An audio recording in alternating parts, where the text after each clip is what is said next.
Hello, Ray Phoenix here. Welcome to Let's Play Mega Man X Part 3. This time around we're going after Armored Armadillo. He's the next Maverick we're taking on. He's an Armored Armadillo, of course. His name is exactly what he's supposed to be. And we're going into a mining level this time around. We're going to be riding on a mine cart while we blast down more bats and other types of enemies you can expect to find in a mine in a Mega Man game.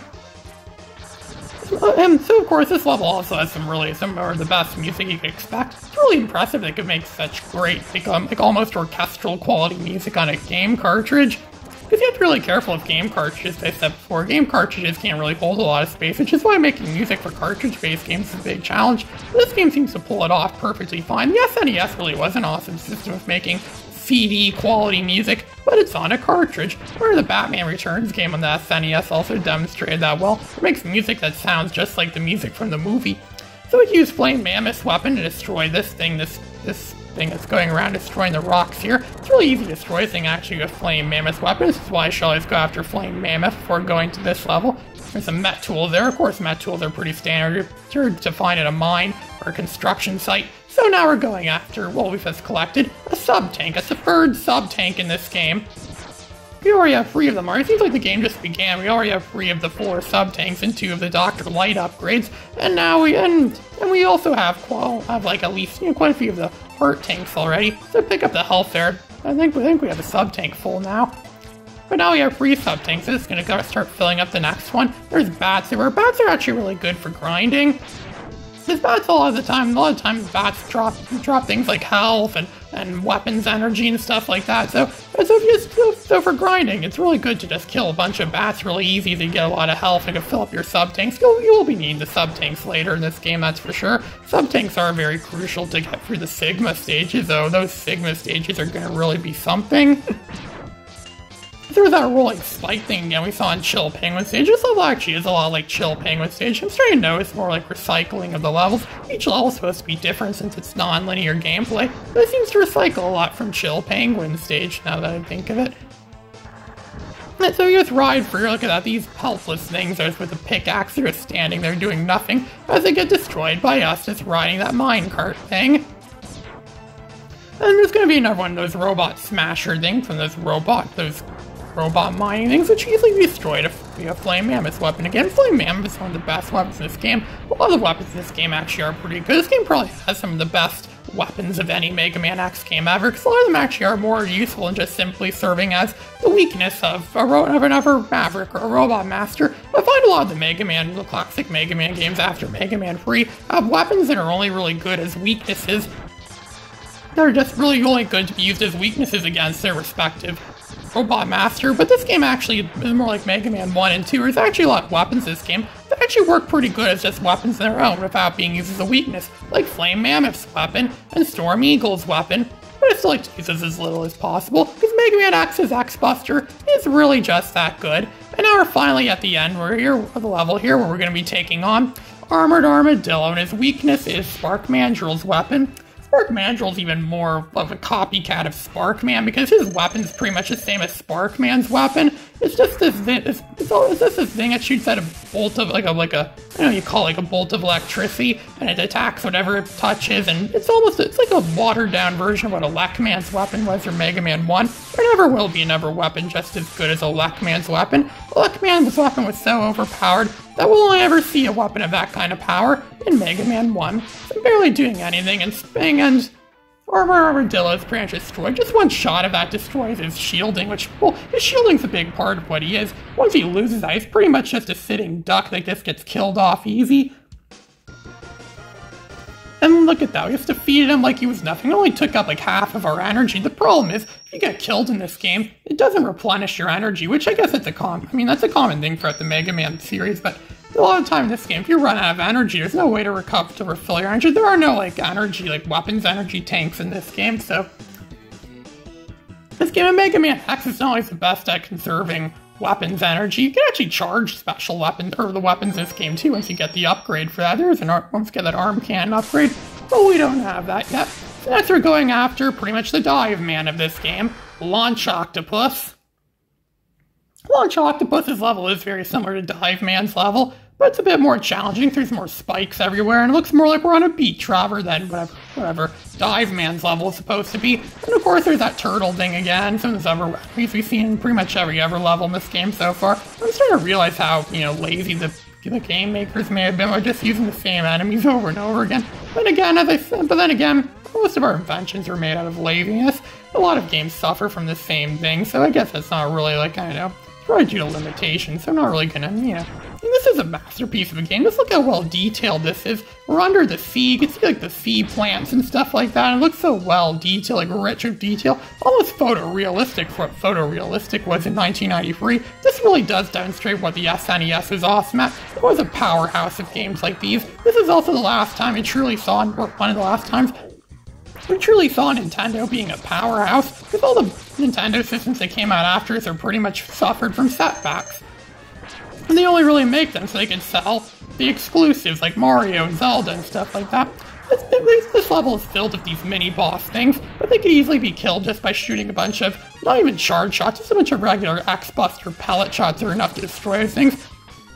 Sure, Mega Man 4 introduced the charge shot, but I find a lot of time in Mega Man 4, it's just as easy to, just use a bunch of uncharged buster shots, and that's exactly the case with those mini-boss things. I find they're best, it's the best to take them out, the best way to take them out is just to use a bunch of uncharged X-Buster shots. It's a huge barrage in which Mega Man X, just like classic Mega Man X can fire regular buster shots at a rapid speed. Rapid speed, almost like a machine gun, almost like all like that.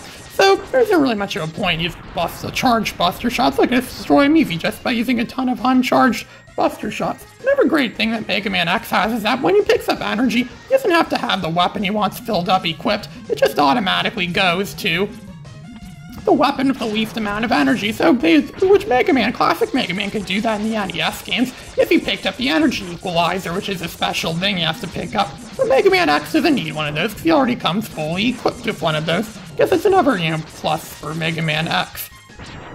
And this thing is, with shipping, it's going to reveal a secret. It's going to fall down and break part of the floor. We didn't even know that. You probably wouldn't even guess that was breakable, but it is. And it's going to take us to a secret hidden mini-boss. I feel like these hidden. I know Sting Chameleon Stage also has one of these secret hidden mini-boss things. We're actually going to take on a few of these things actually in this level. It's best to use uncharged X-Buster shots against them, or even just partially charged X-Buster shots. I mostly use that partially charged X-Buster shots because a lot of the time you want to shoot something really fast, you want to give it a powerful hit, but you don't have time to give a full X-Buster shot, and even then it shoots out a really large shot. It's likely to miss, or it's likely to hit something else, especially because the target here we're trying to hit the head and the tail. The target's actually quite small. So that's why it's best to use a smaller, because the uncharged Buster shots are obviously a lot smaller than the charged Buster shots. It's actually best to just, shoot a bunch of uncharged Buster shots, or maybe even partially charged Buster shots. I don't know if that thing has a weakness or anything. That probably does have a weakness of some kind, but I have no idea what it is. I'm just going to use a standard X-Buster on it, just give it a bunch. Look at that, it's already destroyed. It's going to be stingy again, like that mini-boss that was in, what was it? Was it Spark Natural Stage? That's a mini-boss where he puts up a big fight. The only reward he gives you is just a small health refill. You just got a heart tank, another heart tank for this game, so our maximum health has been increased by a lot. There's no buoyancy. There is the buoyancy is different in the water in this game. Classic Mega Man weighed quite a lot. I'm sure Mega Man X must weigh a lot more, and yet the buoyancy feels the same as it did in pretty much every classic Mega Man game since Mega Man 2, because Mega Man 1 didn't have any water physics, Mega Man 2 and onwards does, and Mega Man 8 even had this weird thing where Mega Man could actually swim. It doesn't seem like an odd thing alone by itself, but considering the fact it's the only Mega Man game where Mega Man could downright swim, it actually seems like a very unique mechanic, which I wish they could use in other games, but they didn't. They didn't bring it back in any of the other games. So it's this thing again. We're going to shoot a bunch of partially charged Buster shots and then fire a bunch of shots. He's going to be killed off really soon.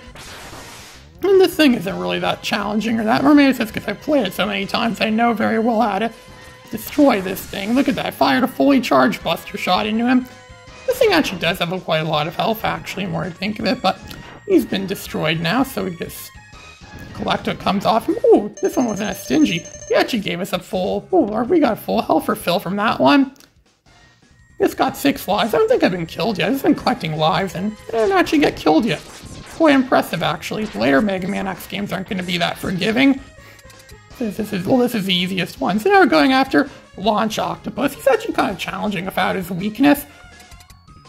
Well, we do have his weakness, but his weakness isn't really effective against him unless you have Boomer Koanger's weapon, because Boomer Koanger's weapon cuts off his tentacles, which makes him more susceptible to using Armor and Armadillo's weapon against him, which is his true weakness. But we don't have Boomer Koanger's weapon yet, because Boomer Koanger's weakness is... I think Boomer Koanger's weakness is this guy's weapon, so his weakness is actually working a weird way. I mean, officially his weakness is not Boomer Koanger's weapon, but it does cut off his tentacles, which makes him more weaker, so I thought she was kind of an odd mechanic there. They did that. I guess they really wanted to make the game, non-linear, because these games are supposed to be big on non-linear gameplay. I guess they really succeeded then at making it, non-linear. Like, it already cut off most of his health just by using Armor and Armadillo's weapon. The sub-sinks don't have to be completely full for you to use them. But you can't use part of a sub-tank, you have to use the whole thing regardless of how much energy's in there, how much energy that you need to use for it. So he just jumps around. When he does that thing, that like twirly thing in the water, he's pretty much invincible. It's pretty much his overdrive attack. Like, pretty much every Maverick in this game has their overdrive attack where they become immortal. Well, that's what he's doing there. So we just have to blast him a bunch of times or run out of energy really quick. We have to blast him with the X-Buster a bunch of times. Health is really low, though. Clearly, clearly he's losing health faster and I'm losing health. So look at that, he just has a sliver of health left. Just one more shot and he's going to be dead. There, gave him an extra charged buster shot. And now he's dead. We're gonna get his weapon, which is pretty much the same as Dive Man's weapon. It's like a heat-seeking homing missile, just like Dive Man. Wonder if he took inspiration from Dive Man. You probably read about Dive Man in history class, maybe, and thought, hey, that sounds like a good idea for a weapon to have. I should, you make heat-seeking missiles like that. Homing torpedo is what it's actually called. It would have made more sense if it was something like what Storm Eagle's weapon actually was, but that twirly weapon thing, that tornado weapon, was already used by Storm Eagle. This is Ray Phoenix signing out.